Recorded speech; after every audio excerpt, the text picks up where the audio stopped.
अस्सलाम वालेकुम, कैसे हैं? उम्मीद है ठीक होंगे। तबीयत बड़ी ज़बरदस्त होगी। आज हमने जिस टॉपिक के बारे में पढ़ना है वो है हमारे पास एटॉमिक स्ट्रक्चर। तो ये टॉपिक जो है ना सबसे ज़्यादा इम्पोर्टेंट है, एटॉमिक स्ट्रक्चर। यकीनन आपके इल्म में होगा कि सबसे पहले जिस चीज़ के ऊपर केमिस्ट्री के अंदर सबसे ज़्यादा काम होने लगा था वो हमारे पास एटम था। तो अब हमने एटॉमिक स्ट्रक्चर के बारे में पढ़ना है। एटॉमिक स्ट्रक्चर क्या चीज़ है, एटम क्या चीज़ है और एटम के किस तरह के लाज हैं, एटम की डिस्कवरी किस तरह से हुई। आपको पता है कि एटम की डिस्कवरी बड़ी ज़बरदस्त है। आजकल भी हम देख सकते हैं कि अगर कोई चीज़ डिस्कवर हो जाती है तो सारी दुनिया उसके पीछे लग जाती है। तो एटम की डिस्कवरी किसी एक बंदे से नहीं हुई थी, बहुत सारे लोगों ने की थी। हम नंबर वाइज पढ़ेंगे कि कौन आया, किसने क्या किया। जो सबसे पहले हमने पढ़ना है कि भाई एटम क्या चीज़ है। तो उस वक्त के हिसाब से इलेक्ट्रॉन, प्रोटॉन एंड न्यूट्रॉन अभी तक दरियाफ्त नहीं हुए थे। उन लोगों की सोच थी कि हमारे पास जो एटम होता है ये असल में एटम और कुछ नहीं होता, एटम स्मॉलेस्ट पार्टिकल है। ठीक है जी, एटम हमारे पास क्या है, एक स्मॉलेस्ट पार्टिकल है। ये हमारे पास एक साइंसदान की सोच थी। वो बेचारा ये समझने लगा था कि भाई जो, लेकिन ये बेसिक थिंकिंग थी ना, ये बेस था बिल्कुल इस चीज का। एटम का किसी ने अलग से तस्वुर पेश किया था, इस वजह से इस थ्योरी को बड़ा जबरदस्त माना जाता है। ये 1808 के अंदर दी गई, 1808 में दी गई। एक साइंटिस्ट था जिसका नाम था जोहन डाल्टन। ठीक है, ये जो जोहन डाल्टन था इसने ये थ्योरी दी थी। जोहन डाल्टन ने 1808 के अंदर एक थ्योरी दी। इसने क्या कहा, इसने कहा दुनिया जो है ना पूरी वो किसी छोटे से छोटे पार्टिकल की बनी हुई है, और वो जो छोटे से छोटा पार्टिकल है वो हमारे पास क्या कहलाता है, एटम कहलाता है। ये ज्यादा डिवाइड नहीं हो सकता। सबसे छोटा हमारे पास क्या है, एटम है, और एटम से छोटा और कोई पार्टिकल नहीं है। आजकल ये बिल्कुल हमारे पास क्या हो गया, गलत हो गया, लेकिन आज से पहले ये थ्योरी जोहन डाल्टन ने दी थी। तब जोहन डाल्टन ने कुछ मेन पॉइंट्स कहे थे इस एटम के बारे में, जो आजकल के हिसाब से तो गलत हो गए हैं, लेकिन इसे पढ़ा इसलिए जाता है क्योंकि ये बिल्कुल बेस है। और यहाँ से किसी ने बात करना शुरू की थी कि भाई एटम भी कोई चीज है, इस वजह से हम आज भी इसे पढ़ते आते हैं। तो सबसे पहले जो इसने बात की थी, इसने कहा था कि atom is smallest particle, atom is smallest particle. अच्छा, यहाँ से आपका सवाल आ भी सकता है और सवाल नहीं भी आ सकता, क्योंकि ये इम्पोर्टेंट नहीं है। पर इतना याद रखिएगा कि ये चैप्टर इतना इम्पोर्टेंट है कि हर साल से इसमें से कम किसी भी टेस्ट के अंदर 2, 3, 4 सवाल तो लिए ही लिए जाते हैं। तो पहले हमारे पास क्या है, atom is the smallest particle. Atom क्या है हमारे पास, स्मॉलेस्ट पार्टिकल है। जोहन डाल्टन ने पहली बात ये की थी। दूसरी बात जो हमारे पास जोहन डाल्टन ने की, उसने कहा कि ये नॉन डिवाइडेबल है, ये डिवाइड नहीं हो सकता, नॉन डिवाइडेबल है ये। ठीक है जी। और इसने जो तीसरी बात की थी वो इसमें क्या की थी कि ये नॉन विजिएबल है, या इनविजिएबल भी कह सकते हैं। ठीक है, ये नॉन विजिएबल है, आंख से भी दिखाई नहीं देता। और फिर इसने जो चौथी बात की वो बड़ी इंपॉर्टेंट बात थी। वो बात क्या थी, इसने कहा कि सेम एलिमेंट्स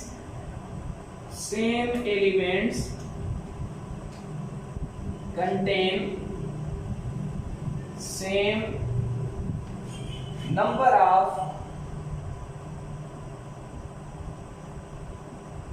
atoms, उनमें सेम नंबर ऑफ एटम होते हैं अगर वो सेम एलिमेंट है। और इसने दूसरा क्या कहा, जो सबसे इसकी जो इस चीज के अंदर, इस जगह पर जो इसकी जो मेन पॉइंट था वो हमारे पास क्या था, कह रहा था कि same elements contain same number of atoms. Atom जो है इसने कहा था हैव सेम शेप। ठीक है जी, atoms have same shape, atoms have same shape, इनकी सेम शक्ल होती है इन एलिमेंट। ठीक है जी, किसी एलिमेंट के अंदर क्या होती है, इनकी शक्ल जो होती है हमारे पास वो क्या होती है, सेम होती है। ये किसने कहा था, जोहन डाल्टन ने कहा था। आजकल ये चीज क्या हो गई हमारे पास, गलत हो गई है। आजकल ऐसा नहीं है, पहले ऐसे हुआ करता था। अब इसके बाद जो दूसरी चीज हमारे पास आ जाती है वो क्या आ जाती है, वो कहता है जॉन डाल्टन ने कहा कि भाई एटम्स है same size in an element. पर आजकल ये भी हमारे पास क्या हो गई है, गलत हो गई है। अब देखें किस तरह से, जैसे कि हमारे पास हाइड्रोजन पाया जाता है तो हाइड्रोजन के आइसोटॉप्स पाए जाते हैं। अगर हाइड्रोजन के आइसोटॉप्स की बात की जाए तो वहां पर जो नेक्स्ट आइसोटॉप पाया जाता है उस एक आइसोटॉप में, यानी कि हाइड्रोजन 1 और हाइड्रोजन 2 जो पाया जाता, ये दोनों एक दूसरे से डिफरेंट है। कैसे डिफरेंट है? पहले तो इसके अंदर तादाद चेंज है तो दोनों ही हाइड्रोजन, पर इसके अंदर एटम्स की तादाद चेंज है, इसके अंदर एटम्स की तादाद चेंज है। दूसरी, इसके पार्टिकल्स अलग तरह के हैं, इसके पार्टिकल्स अलग तरह के। तो आजकल के हिसाब से ये सारी चीजें क्या हो गई थी, गलत हो गई थी। लेकिन उस वक्त ये चीजें बहुत बड़ी अहमियत रखती थी। वजह क्या थी? वजह ये थी कि ये एक ऐसा बंदा था जो सबसे पहले एटम के ऊपर बात करने आ गया था। सबसे पहले जिसने एटम की डिस्कवरी की थी वो हमारे पास जोहन डाल्टन था। अब जोहन डाल्टन ने ये बातें भी की, और जोहन डाल्टन ने ये अपनी थ्योरी तकरीबन ना भी चलाई तो इसने 100 साल से ज्यादा अरसा चलाया, यानी कि 100 ईयर से ज्यादा ये थ्योरी चलती रही। इसी की बातें चलती रही। जोहन डाल्टन आता गया, जोहन डाल्टन आता गया, जो भी आता जोहन डाल्टन की बात करता। लेकिन आपको पता है जब कोई डिस्कवरी होती है तो उसके पीछे लोग पड़ जाते हैं। तो 100 सालों के बाद इसकी इस थ्योरी को भी किसी ने रिजेक्ट कर दिया। उसने क्या कहा, ये थ्योरी जब रिजेक्ट हुई फिर हमारे पास एक और नया कॉन्सेप्ट आया कि भाई ऐसे नहीं है। तो जी कैसे है? तो उन्होंने कहा भाई जो हमारे पास एटम है, ये एटम भी कुछ पार्टिकल से बना हुआ है। ठीक है जी, जो एटम है हमारे पास ये भी कुछ पार्टिकल से बना हुआ है। अब किस तरह से एटम कुछ पार्टिकल से बना हुआ है? तो उसने कहा कि भाई जो हमारे पास एटम होगा, ठीक है जी, ये एटम हमारे पास आजकल जैसे हम कहते हैं कि इसके अंदर क्या चीजें मौजूद हैं, एक प्रोटॉन, ठीक है जी, plus neutron plus electron.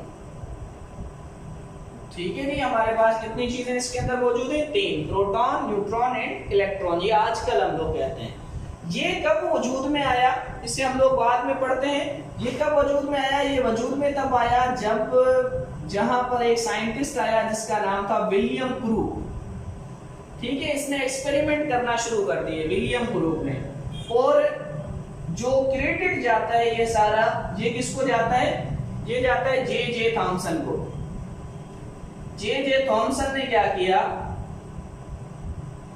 J Thomson, अब इसने क्या किया? जे थॉमसन ने ये कमाल करके दिखाया कि इसने इलेक्ट्रॉन का वजूद बताया। इसने कहा कि भाई एटम जो है वो छोटा जर्रा नहीं है, एटम से भी कोई छोटा जर्रा है जिसका नाम इसने नाम तो नहीं रखा पर इसने डिस्कवरी कर दी थी कि भाई कोई जर्रा है जो एटम से भी छोटा है। तो इसलिए इसने बहुत बड़ा कारनामा सर अंजाम दिया।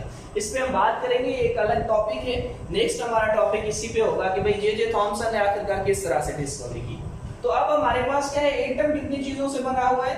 3 चीजों से, प्रोटॉन, न्यूट्रॉन एंड इलेक्ट्रॉन के ऊपर।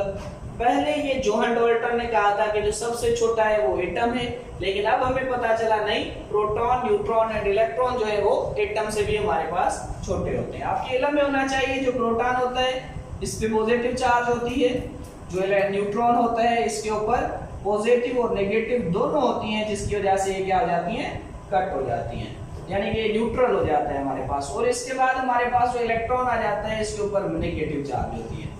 तो हमें पता लगा कि भाई हमारे पास 3 तरह के पार्टिकल्स एक एटम में मौजूद होते हैं। अब वो जो एटम होता है, साइंटिस्ट कहते हैं कि एटम हमारे पास स्फेरिकल शेप का है। ठीक है जी, एक एटम हमारे पास स्फेरिकल शेप का है और इसके दरमियान एक न्यूक्लियस मौजूद है। ठीक है जी, वो जो न्यूक्लियस मौजूद है ये इतना छोटा है कि अगर हम क्या करें, किसी क्रिकेट मैच के ग्राउंड के दरमियान आ जाएं और वहां गेंद को रख दें तो उस बड़े सारे ग्राउंड में गेंद कितनी छोटी लगेगी। तो ये न्यूक्लियस जो होता है उस बहुत बड़े ग्राउंड के अंदर इतना है, इस एटम के अंदर इतना छोटा है जैसे एक बहुत बड़े ग्राउंड के अंदर हम गेंद रख देते हैं। तो ये छोटा जो है, लेकिन इसने कहा कि ये है तो छोटा, पर जितना भी मास मौजूद होता है वो सारा का सारा किसमें होता है, सारा का सारा मास जो है वो इस न्यूक्लियस के अंदर होता है। यानी कि जो हमारे पास एटम का मास है वो है ही असल में न्यूक्लियस। ठीक है जी, एटॉमिक मास सारा हमारे पास न्यूक्लियस में पाया जाता है। और बाकी जो ये वाला हिस्सा इसका मौजूद होता है, यानी यहाँ से लेकर यहाँ तक और यहाँ से लेकर यहाँ तक, और ये सारा जो इसके चारों तरफ हिस्सा मौजूद होता है, इस हिस्से को क्या कहा जाता है, इसे एक्स्ट्रा पार्ट ऑफ एटम कहा जाता है, या एक्स्ट्रा पार्ट ऑफ न्यूक्लियस कहा जाता है, एक्स्ट्रा पार्ट ऑफ न्यूक्लियस। अब ये जो एक्स्ट्रा पार्ट ऑफ न्यूक्लियस हमारे पास होता है, इसके अंदर हमारे पास इलेक्ट्रॉन रिवॉल्व करते हैं। यानी कि ये जो एक्स्ट्रा पार्ट है ये किस चीज का बना हुआ है, ये एक्स्ट्रा पार्ट हमारे पास सिर्फ इलेक्ट्रॉन्स का बना हुआ है। इलेक्ट्रॉन किसके ऊपर अंदर होते हैं, एक्स्ट्रा पार्ट में, यानी ये वाला हिस्सा जो है इसका एक्स्ट्रा पार्ट, इसके अंदर सारे इलेक्ट्रॉन पाए जाते हैं। लेकिन अब हमारे पास क्या होता है, अब हमारे पास ऐसे होता है कि जो इसका ये वाला हिस्सा होता है, ठीक है, ये हिस्सा, अब इस हिस्से के अंदर क्या पाए जाते हैं, ये हमारे पास न्यूक्लियस है। अब न्यूक्लियस के अंदर क्या चीजें मौजूद होती हैं, न्यूक्लियस के अंदर एक हमारे पास प्रोटॉन होते हैं, ठीक है जी, प्लस इसके अंदर न्यूट्रॉन होते हैं। अच्छा, जो वजन इनके अंदर पाया जाता है वो सारा का सारा इन चीजों का होता है। यानी कि ये जो है ये असल में एटॉमिक मास है, ठीक है जी। ये हमारे पास क्या पाया जाता है, इसका एटॉमिक मास, ये इसके अंदर पाया जाता है। और जो हमारे पास इसी तरह से इलेक्ट्रॉन पाए जाते हैं, ये जो इलेक्ट्रॉन हमारे पास होते हैं, याद रखिएगा हमारे पास इलेक्ट्रॉन, ठीक है जी, इलेक्ट्रॉन प्लस प्रोटॉन, किसी एक एटम के अंदर, किसी एक एलिमेंट के अंदर, ठीक है जी, जो इलेक्ट्रॉन और प्रोटॉन की तादाद होती है वो हमारे पास क्या होती है, सेम होती है। तो अकेला में होगा जब नेगेटिव चार्जेस भी सेम हो जाएं और पॉजिटिव चार्जेस भी सेम हो जाएं। जब दोनों चार्जेस हमारे पास सेम हो जाएंगी तो फिर क्या हो जाएगा, सेम होने की वजह से एक दूसरे को कट कर देंगी, ए से ओ से कट कर देगी, ठीक है जी। कट करने की वजह से ये क्या बन जाएगा, न्यूट्रल। तो हम क्या कहते हैं, एटम इज न्यूट्रल। एटम को न्यूट्रल क्यों कहा जाता है, एटम को न्यूट्रल इस वजह से कहा जाता है क्योंकि प्रोटॉन और इलेक्ट्रॉन जब क्या करते हैं, एक एटम के अंदर पाए जाते हैं, उनकी तादाद सेम होती है, जिसकी वजह से हमारे पास एटम क्या बन जाता है, न्यूट्रल बन जाता है। अब इसके बाद जो एक चीज हमारे पास बच जाती है वो हमारे पास क्या है, वो है हमारे पास न्यूट्रॉन। अब जो न्यूट्रॉन है ये हमारे पास चेंज भी होते हैं, ठीक है जी। जो न्यूट्रॉन हमारे पास है ये चेंज भी होते हैं, किसी के अंदर कुछ मिकदार पाई जाती है, किसी के अंदर कुछ क्वांटिटी इनकी पाई जाती है, ठीक है जी। तो ये हमारे पास क्या होते हैं, चेंज होते हैं। बाकी जो हमारे पास इलेक्ट्रॉन और प्रोटॉन की तादाद होती है वो सेम होती है। अच्छा, याद रखिएगा कि हमारे पास जो न्यूक्लियस होता है, ठीक है जी, हमारे पास जो न्यूक्लियस होता है, इस न्यूक्लियस के अंदर दो चीजें पाई जाती हैं। वो दो कौन सी हैं, जैसे मैंने यहाँ लिखा है, एक प्रोटॉन एक न्यूट्रॉन। तो जो हमारे पास एटॉमिक मास होता है, ठीक है, जो हमारे पास एटॉमिक मास होता है वो किसे कहते हैं, total number of proton and neutron. Total number of proton and neutron. Proton और न्यूट्रॉन के जो टोटल नंबर पाए जाते हैं, यानी कि जितने किसी एटम के अंदर प्रोटॉन और न्यूट्रॉन होंगे वो हमारे पास एटॉमिक मास कहलाएगा। अब इसके बाद दूसरी चीज जो एटम के अंदर होती है उसे कहते हैं एटॉमिक नंबर। अब एटॉमिक नंबर किस चीज को कहा जाता है, तो एटॉमिक नंबर का मतलब होता है total number of proton in an atom. Total number of proton in an atom, किसी एटम के अंदर कितने नंबर प्रोटॉन के पाए जा रहे हैं। अगर सिर्फ प्रोटॉन की बात कर रहा है, मिसाल के तौर पर ये हमारे पास एक एलिमेंट है जिसके अंदर ये जो कहता है कि इसके अंदर हमारे पास 3 प्रोटॉन मौजूद हैं, ठीक है जी।